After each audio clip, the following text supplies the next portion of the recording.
अस्सलाम वालेकुम students. Hope so आप सब लोग ठीक ठाक होंगे। जी स्टूडेंट्स, हमारा जो आईटी इंफ्रास्ट्रक्चर का सब्जेक्ट है इसमें हम ओएसआई मॉडल मतलब कि नेटवर्किंग के बारे में जो है वो देख रहे थे। आईटी इंफ्रास्ट्रक्चर में नेटवर्किंग क्या जो है वो कैसे किरदार अदा करती है अपना। तो आज जो है हमारा प्रेजेंटेशन लेयर है, टॉपिक 171 पेज नंबर है इसका। Presentation layer, this layer takes the data provided by the application layer and converts it into a standard format that the other layers can understand. अब प्रेजेंटेशन लेयर ही तो actually वो encryption और decryption का जो method है इधर apply किया जाता है। तो ये वो चीज़ होती है, ये वो लेयर है जो सेंडर टू रिसीवर कन्वर्जन का काम करती है। जैसे कि डाटा इंक्रिप्ट हो गया हो तो आपकी जो रिसीवर वाली साइड पे वहाँ पे डिक्रिप्ट किया जाएगा। Many protocols are implemented in the presentation layer. So यहाँ पे बहुत सारे जो हैं प्रोटोकॉल्स इम्प्लीमेंट किए जाते हैं, but SSL secure socket layer और TLS मतलब ट्रांसपोर्ट लेयर सिक्योरिटी ज़्यादा इम्पोर्टेंट हैं प्रेजेंटेशन लेयर के ऊपर। ओके जी, इसका फर्दर पॉइंट स्टार्ट हो रहे हैं प्रेजेंटेशन लेयर के। SSL and TLS, transport layer security and secure sockets layer, both of which are frequently incorrectly referred to as SSL। ठीक है जी, इसको मतलब SSL का नाम दे दिया जाता है, हालांकि ऐसा नहीं होता, दोनों जो हैं वो डिफरेंट चीज़ें हैं। Are two communication protocol that allow application to communicate securely over the internet using data encryption. So ये दोनों जो हैं वो डाटा इंक्रिप्शन के लिए यूज़ करते हैं। TLS is based on SSL but has a different initial handshake protocol. तो TLS इज़ बेस्ड ऑन किसके ऊपर होता है? SSL के ऊपर बेस्ड होता है, इसलिए इसको भी मतलब मर्ज कर दिया जाता है, लेकिन ये दोनों ही डिफरेंट चीज़ें हैं। But has a different initial handshake protocol and is more extensible. ठीक है, दोनों के अलग हैंडशेक प्रोटोकॉल हैं। हैंडशेकिंग प्रोटोकॉल आप लोगों को पता ही है क्या है। The SSL protocol was originally developed by Netscape. So आपका जो SSL प्रोटोकॉल है वो किसने एक्चुअली डेवलप किया था? नेटस्केप वालों ने किया था। Version 1.0 was never publicly release. जो 1.0 वर्जन था वो पब्लिकली रिलीज़ नहीं हुआ था, वो उसको टेस्टिंग के लिए रखा था बस। और जो उसका वर्जन 2.0 था SSL का वो रिलीज़ हुआ 1995 में। लेकिन ये भी जो था इसमें भी सिक्योरिटी के फ्लॉज जो थे वो अवेलेबल थे, अभी जो ये कह लें कि प्योर सिक्योर नहीं था, which ultimately led to the design of SSL version 3.0 released in 1996. Nowadays SSL is considered insecure and should not be used है। अब जो आज जो मतलब अब जो है SSL को इनसिक्योर यूज़ समझा जाता है, तो इसलिए इसको यूज़ नहीं किया जाता। ओके, नेक्स्ट बात होती है TLS 1.0 was first defined in 1999 as an upgrade to SSL 3.0. A prominent use of TLS is securing www traffic carried by HTTP to form HTTPS. ठीक है, अब जो देखे हैं ना हम www को यूज़ करते हैं। www आपकी वर्ल्ड वाइड वेब है और हाइपरटेक्स्ट ट्रांसफ़र प्रोटोकॉल है, वेबसाइट से पहले लिखा होता है। HTTP ये सिक्योर नहीं होता, जो HTTPS के साथ S लिखा होता है वो सिक्योर होता है। As of 2017, TLS version 1.2 is considered secure and version 1.3 is in a draft state. So ये जो है आपका 1.2 जो है इसको सिक्योर कंसीडर किया जाता है, और जो वर्जन 1.3 है इज़ एन ड्राफ्ट स्टेट है, मतलब इसको भी ड्राफ्ट स्टेट में रखा हुआ है। TLS release on an application capable of handling the protocol like a web browser instead of custom VPN clients to log on to the private network. आपको VPN already बता दिया हुआ है, वर्चुअल प्राइवेट नेटवर्क होता है। By utilizing the TLS network protocols built into standard web browsers and web servers. सो जो TLS network protocol है इसको बिल्ड किया जाता है स्टैंडर्ड वेब ब्राउज़र्स और वेब सर्वर्स के लिए. TLS VPNs are easier to set up and maintain the IP security VPN. So आपका जो TLS VPNs हैं ये IP सिक्योरिटी VPNs आपको प्रोवाइड करते हैं, तो ये SSL से ज़्यादा सिक्योर है. ओके जी, अब हमारा आता है नेक्स्ट पॉइंट 8.2.8 है, 172 पेज नंबर है. हमारी जो लास्ट लेयर है एप्लीकेशन लेयर, OSI मॉडल की application layer. This is the layer that interacts with the operating system और application whenever the user chooses to transfer file, read messages और perform other network related activities. हमें पता है application layer, जैसे कि आप operating system देखो, मैं यूज़ कर रही हूँ. अगर ये PDF है तो ये भी एप्लीकेशन लेयर ही है. ऑपरेटिंग सिस्टम और एप्लीकेशन सॉफ्टवेयर यूज़ कर रही हूँ फाइल ट्रांसफ़र करने के लिए, मैसेज को रीड करने के लिए, कोई भी एक्शन ऐसी एक्टिविटी परफॉर्म करने के जो मेरे एंड पे, मेरी क्लाइंट एंड पे नज़र आ रही है मुझे. This is card application. Protocols like HTTP, FTP, SMTP और POP3 ईमेल है जी, ईमेल सिस्टम है POP3 and CIFS common internet file system है. Window file sharing also known as SMB, मतलब आपका सर्वर मैसेज ब्लॉक. और all example of application layer protocol. ये जितनी भी एग्जांपल्स हैं सारी किसकी हैं? एप्लीकेशन लेयर प्रोटोकॉल्स की एग्जांपल हैं. This layer also contains the relatively simple infrastructure services like DNS, BOOTP, DHCP and NTP. DNS, BOOTP, DHCP and NTP ये सारी आपकी सिंपल इंफ्रास्ट्रक्चर सर्विसेज हैं. These infrastructure services are used by the infrastructure itself and are not necessarily used by upper layer application.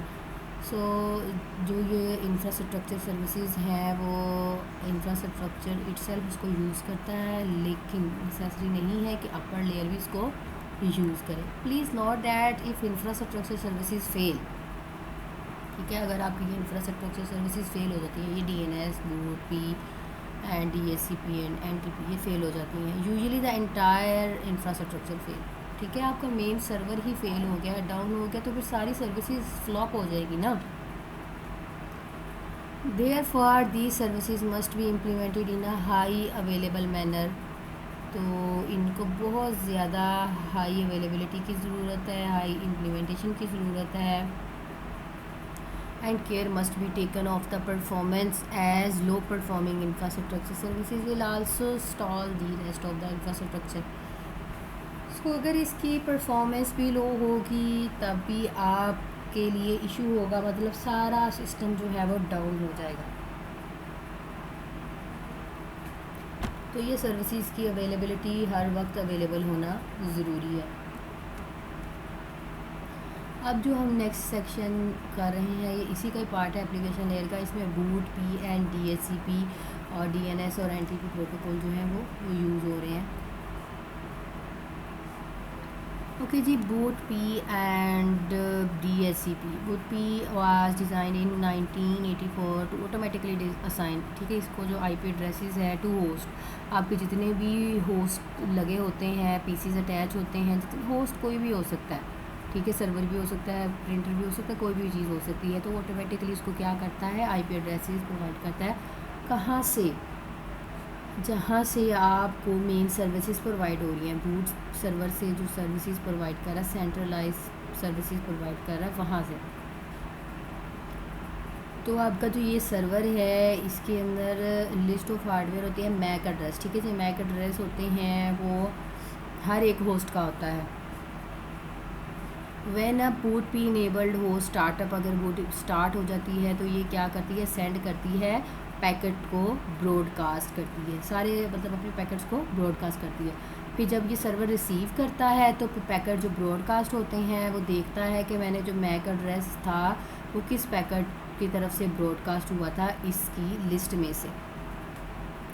Then वो send करेगा अपने corresponding IP address को, जहाँ से उसको होस्ट की तरफ से रिक्वेस्ट मिलेगी। तो होस्ट जो है वो प्रॉपर कम्युनिकेशन के लिए आईपी एड्रेस को यूज़ करेगी। ठीक है जी, ये था बूट पी सर्वर का काम। उसके बाद होते हैं dynamic host configuration protocol DHCP। ठीक है, अब ये बूट पी है, इसको इसकी एब्रिविएशन बूटिंग ही है ना, बूटिंग करना, ब्रॉडकास्ट करना, booting protocol. DHCP was design in 1993 as an extension of BOOTP. ठीक है, ये इसके एक्सटेंशन पे बनाया गया था because BOOTP requires manual configuration. बेशक ऑटोमेटिकली करता था लेकिन इतना भी नहीं था एडवांस, मैनुअली करनी पड़ती थी for each host in the network and did not provide a mechanism for reclaiming unused IP addresses. लेकिन जो आपका DHCP है ना, जब हम स्टैटिक को चूज़ करते हैं तो स्टैटिक में हमें आईपी कोड देने पड़ते हैं, लेकिन DHCP को चूज़ करते हैं तो वो डायनामिकली सबको असाइन हो जाते हैं। जैसे कि आईपी एड्रेसेस हो गए, सबनेट मास्क हो गए, default gateway to be use for routing, DNS server to be used.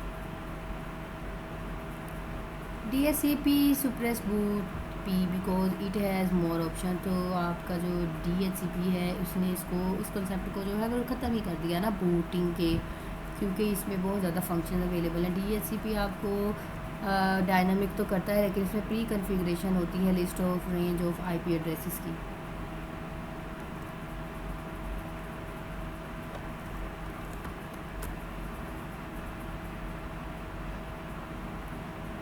तो DHCP assign addresses to workstation and remote और मोबाइल डिवाइसेस, सबको असाइन किया जा सकते हैं। जब आप DHCP को यूज़ करते हैं, आप लोगों ने सिस्को पैकेट ट्रेसर में प्रैक्टिस की है ना, तो वहाँ पे जब आप DHCP को चूज़ करते हैं तो वो ऑटोमेटिकली क्या होता है, असाइन हो जाते हैं आईपी, जिसमें आपके सर्वर्स हो सकते हैं, प्रिंटर्स हो सकते हैं, राउटर्स हो सकते हैं और कोई भी अदर इक्विपमेंट जो भी आपने अपनी नेटवर्किंग में जोड़ा है। ठीक है, और एज आप उसको स्टैटिक आईपी एड्रेसेस भी असाइन कर सकते हैं विद और without the help of DHCP।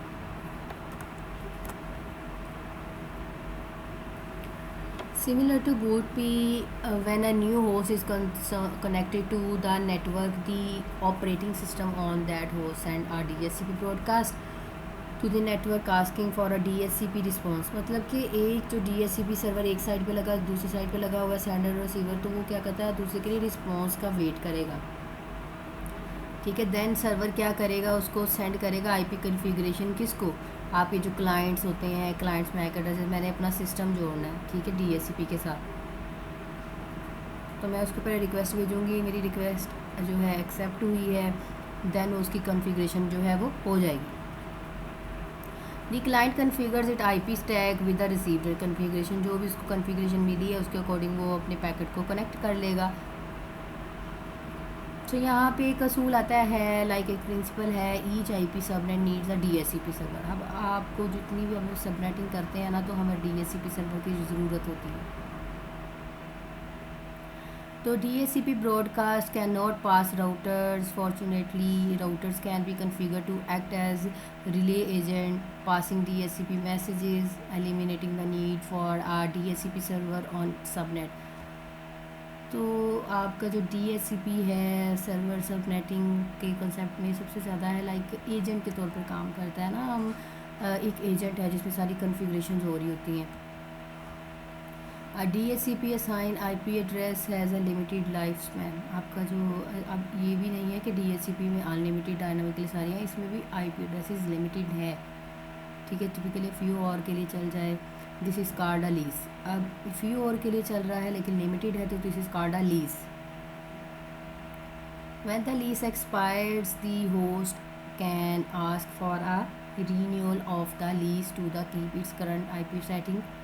सो ये थ्योरी है, आप लोगों को ये जो कंसेप्ट है एक्चुअली ये क्लियर होने चाहिए। सर्वर डिसाइड करेगा कि किसको जो है वो IP की सेटिंग प्रोवाइड करनी है, देन उसको रीन्यू करेगा। सो इसी तरह जो है लैपटॉप और अदर कनेक्शन जो है नेटवर्क में विदाउट रीबूटिंग, ठीक है, उसको कनेक्ट करता है। DHCP सर्वर सब नेटवर्क प्रोवाइड करता है, लैपटॉप वगैरह कनेक्ट कर लेंगे, जो भी आप डिवाइसेस कनेक्ट करें हैं with a new IP address with a new location. ठीक है, सेम आईपी प्रोवाइड नहीं करेगा किसी को भी। देन इसकी जो लास्ट पॉइंट है, लास्ट पैराग्राफ है, उसमें ये लिखा है कि हम डीएचसीपी सर्वर को कॉन्फ़िगर कर सकते हैं ताकि वो हमें सेम आईपी एड्रेसेस प्रोवाइड करे सर्टन होस्ट के लिए एट ऑल द टाइम। हाँ, मतलब कि आपकी एक होस्ट कनेक्ट की है, मेरी डिवाइस है, मेरा लैपटॉप कनेक्ट किया है, तो उसको चेंज ना करें, वही आईपी एड्रेस मेरे कंप्यूटर के साथ रहने दें। तो MAC address of the host is then bound, तो आपका मैक एड्रेस जो है वो बाउंड होता है to a fix IP address in a DHCP servers configuration. Okay जी स्टूडेंट्स, इतना ही लेक्चर आप लोगों के लिए काफ़ी है। डीएनएस और बाकी इसका जो फर्दर पॉइंट है, एक और पॉइंट था इसका, ठीक है, इसके आगे सब पॉइंट चलते जा रहे हैं, तो हम इसको नेक्स्ट लेक्चर में देख लेंगे, क्योंकि लेक्चर लेक्चर हो जाता है, आप लोग बोर हो जाते हैं। तो स्टूडेंट, आप लोगों को लेक्चर समझ आ गया, कोई मुश्किल चीज़ तो है ही नहीं है, थ्योरी है और आप लोगों को नेटवर्किंग ऑलरेडी आती है। चलिए जी, बहुत सारा अपना ख्याल रखिएगा। गुड लक, अल्लाह हाफिज़।